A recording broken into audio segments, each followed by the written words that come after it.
اللهم صل على محمد وآل محمد۔ عریضہ کیا؟ عریضہ ایک بات یہ میں واضح کر دوں، جو پہلا عریضہ ہمارے پاس روایتوں میں آیا خود مولا کائنات کا تھا کہ مولا نے حکم دیا اپنے صحابیوں کہ جب کوئی پریشانی ہو یہ عریضہ کاغذ پہ لکھ کے مٹی یا آٹے میں بند کر کے دریا میں ڈال۔ اپنی امامت کے زمانے میں، اپنے زمانے میں عریضے کا خاص غیبت سے تعلق نہیں، عریضہ پہلے امام کے زمانے سے شروع، چنانچہ کتابوں میں مولا کے عریضے جو مولا نے بتایا، امام مظلوم کے عریضے ہیں جو امام نے اپنے صحابیوں کو بتایا، چھٹے امام کے عریضے ہیں جو امام نے اپنے صحابیوں کو بتایا۔ اور اس میں ایک جملہ تو بڑا عجیب ہے، ایک عریضہ کہ اس عریضے کو لکھ کے دریا میں ڈالو، اگر پھر بھی تمہاری حاجت پوری نہ ہو تو امام کہتے میں تم سے شرمندہ ہوں۔ یعنی عریضہ اس وقت سے چلا رہا، عریضہ اسی چیز کا ایک اعلان کہ ہم عالم اسلام کے سارے فرقے آخری زمانے میں آنے والے امام کو مانتے ہیں، مگر ہم میں اور باقی میں ایک فرق، سب کہتے ہیں کہ آخری زمانے میں ایک مہدی آئے گا، ہم بھی کہتے ہیں آئے گا، لیکن وہ کہتے ہیں وہ آئے گا بھی آخری زمانے میں اور پیدا بھی آخری زمانے میں ہوگا۔ ہم کہتے ہیں ظاہر آخری زمانے میں ہوگا، پیدا ہو چکا، اور جب پیدا ہو چکا تو بحیثیت اولی الامر اس وقت ہے۔ جب پیدا ہوا تھا 15 شعبان 255 ہجری، یہی آج کی رات، تو اس وقت اس کا بابا اولی الامر تھا، لیکن 8 ربیع الاول سن 260 ہجری سے ہمارا یہ امام جو ظاہر آخری زمانے میں ہوگا وہ اولی الامر بن چکا، ہو چکا، وہ اولی الامر۔ اولی الامر یعنی اس دنیا کے تمام امور اس کے ہاتھ میں۔ عریضہ ایک تو اپنی حاجت پیش کرنا امام تک، اس کے علاوہ اس عقیدے کا اظہار کہ ہم امام کو اولی الامر مانتے ہیں کہ یہ سارے جو دنیا کے امور ہمیں پتا کہ اللہ قادر مطلق ہے، مگر یہ سب امام کے ذریعے طے پاتے۔ تو عریضہ حاجت کے ساتھ عقیدے کا بھی اظہار، اور یہی وجہ کہ کسی روایت میں یہ نہیں لکھا ہے کہ 15 شعبان کو عریضہ ڈالا جائے۔ کیا لکھا؟ جب تمہیں کوئی مسئلہ پیش آئے، تحریری درخواست، کاغذ کے اوپر اپنی درخواست خدمت امام میں بھیج، چاہے 15 شعبان ہو کہ شوال ہو کہ محرم ہو کہ ربیع الاول ہو کہ رجب، لیکن اس وقت تو ہمیں عریضہ بھیجنا ہی ہے جو عریضے کی اصل تاریخ ہے، پریشان۔ مگر 15 شعبان کو اس لیے بھی عریضہ لکھنا کہ یہ عقیدہ ہمارے بچوں، ہماری عورتوں اور ہمارے مردوں کے ذہن میں تازہ ہوتے رہے۔ رسم نہ بنائیے، عقیدہ بنائیے۔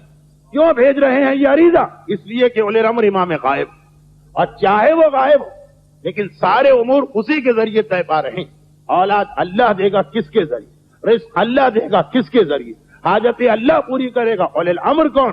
یہ عقیدہ تازہ ہوتا رہے۔ اور اسی لیے ایک جملہ میں یہاں پہ اور کہہ دوں کہ 15 شعبان کے جو اعمال مفاتی میں لکھے، یہ اعمال کا ایک حصہ، لیکن اعمال کا ایک اور حصہ جو مفاتی میں بھی ہے اور دوسری کتابوں میں، کہ آج کی رات جہاں ایک طرف آپ کو اپنی حاجتیں اللہ سے پوری کروانا، وہاں اپنے اس عقیدے کو تازہ کرنا ہے کہ ہمارا ایک امام ہے، چاہے پردہ غیب میں ہو لیکن اولی الامر وہی، کائنات وہی چلا رہا۔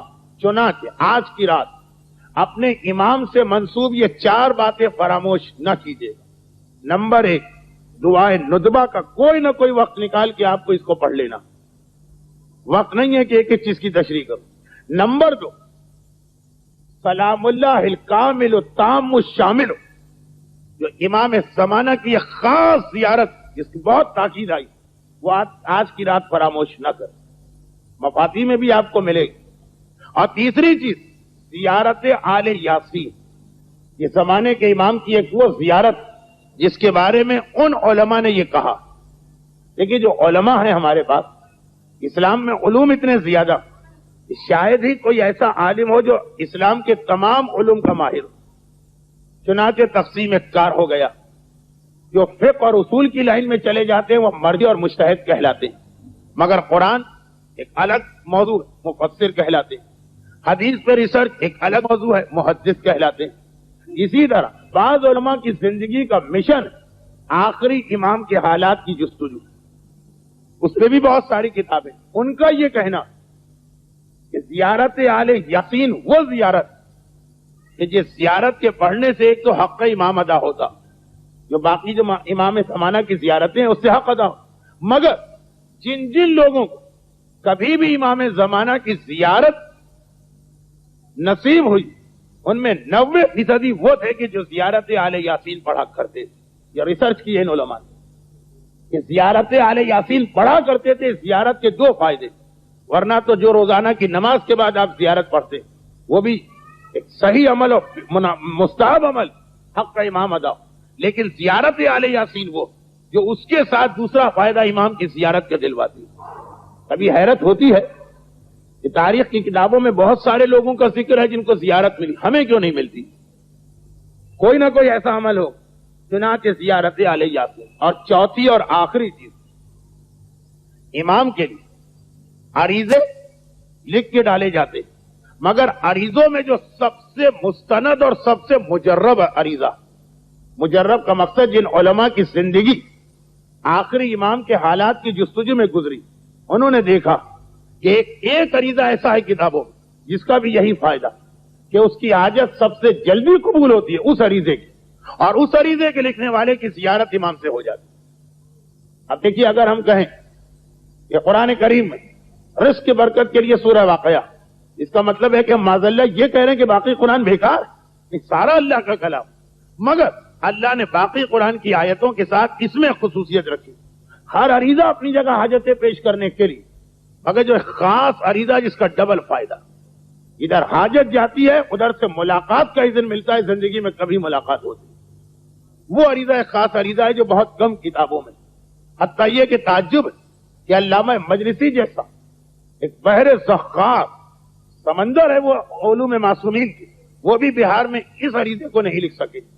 لیکن انتہائی معتبر ابن طاؤس جیسے مقدس ترین عالم نے اس عریضے کو تحریر کیا. اردو میں ایک کتاب ہے گوہر یگانہ, اس کے صفحہ 400 پہ یہ عریضہ موجود, اور اس میں آپ کو ایک اور خصوصیت نظر آئی. ہر عریضہ ڈالا جاتا حسین ابن روح کے نام سے. یہ خصوصی عریضہ جو حسین ابن روح کے نام سے نہیں ڈالتے, یہ امام کے سب سے پہلے نائب عثمان ابن سعید اور ان کے بیٹے کے نام سے ڈالا جاتا. یہ سب سے پہلے 2 نائب.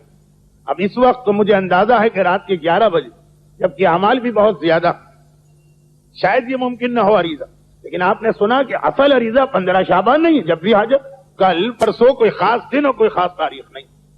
یہ خاص 4 عمل ہے جو دعائے ندبہ, زیارت سلام اللہ الکامل التام الشامل, جو مفاتیح الجنان دعاؤں کے آخری حصے میں ہے, مناجات 15 سے 1 ورق پہلے, اور تیسری زیارت آل یاسین, چوتھا ہر عریضہ. مگر یہ اگر عریضہ مل جائے, صفحہ 400 والا کتاب ہے گوہر یگانہ, تو کیا کہیں. یہ خصوصیت کے ساتھ شعبان کے اعمال کے ضمن میں کہا, باقی اعمال اپنے لیے انجام دے. یہ 4 اعمال اپنے زمانے کے امام.